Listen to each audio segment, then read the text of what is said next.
Once you've taken care of the emotional aspect, once you say, okay, this is really a time in which there might be huge opportunity, there might be actually a chance for me to grow, to learn, to discover my own patterns, and maybe also to help a lot of different people.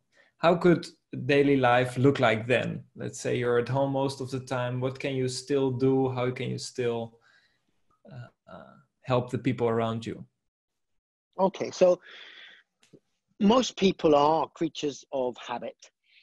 And maybe the old habits you had were, I don't know, busy school run, stressful morning traffic, commute to the airport or to the office, got to get my morning coffee fix, blah, blah, blah, blah, blah. And maybe those habits have been forced to be taken away. So maybe subconscious brains, our limbic systems are looking for new habits now. And maybe those new habits could be ones that are really benefiting you and your energy. And I'm thinking again, you know, I've just developed an app for people in this time, a daily inspiration from the world of thinking, feeling, or doing, or the physical state of the body to help people on a daily basis keep focus. Like a brand new, you know, 15-minute activity to do every day that at the end of 8 weeks will help people to become much more skilled and aware and develop new habits around their mental, physical, and emotional health, and actually also their spiritual health.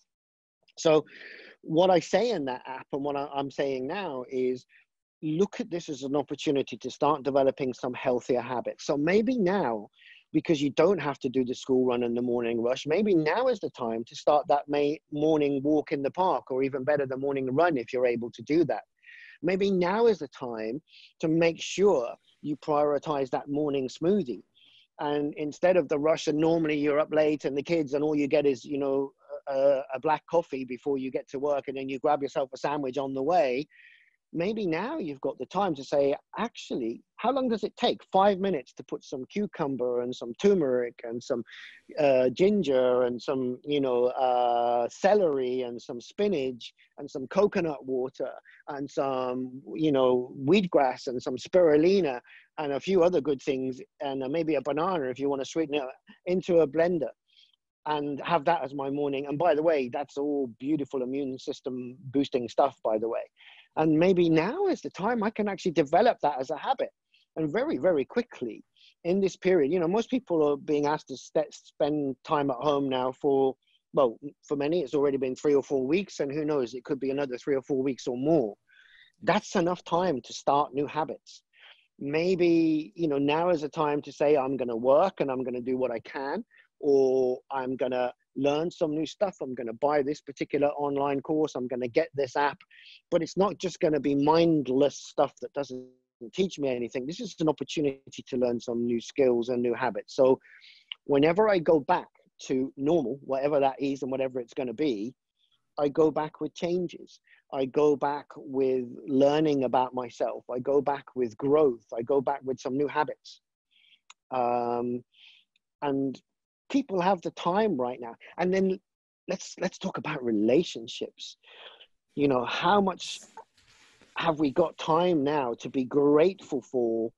Even if some people are stuck at home on their own, there's still the online medium, and using that. And you know, many are at home with their families, if that's the situation you're in, to really have those conversations with your children, really get to understand what's important to your partner, really come from a place of love and compassion and kindness.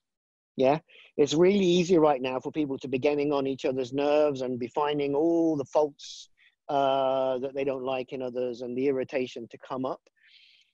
Instead of walking into the lounge in the morning, think, what am I going to get from this? Why not walk into the lounge every morning and go, what can I give to this? Yeah, and that's a general statement for life, by the way. When most people walk into a room, they buy something, they get something, they make a phone call. What can I get from this? Why not reversing that whole way of thinking into what can I give to this? Mm-hmm. And if I can come from a place of love and kindness and compassion and gratitude, take a daily practice of gratitude. And even if it's just 5 minutes, step yourself into a place of I am so grateful that I can actually have this morning coffee. And even though, you know, my teenager irritates me, I'm so grateful that I actually get to spend the time with this beautiful human being. And what a miracle that, you know, we can share this time. And I'm so grateful for the fact that, okay, I can't meet up with all my friends and I could really focus on, my God, I'm missing my friends and I need to see some friends. Why not just be grateful for the fact that you get to walk in the park either alone, or if you're lucky with one person that most countries are allowing right now, and you can smell the spring air and you can see the spring flowers, and that in itself is pure joy.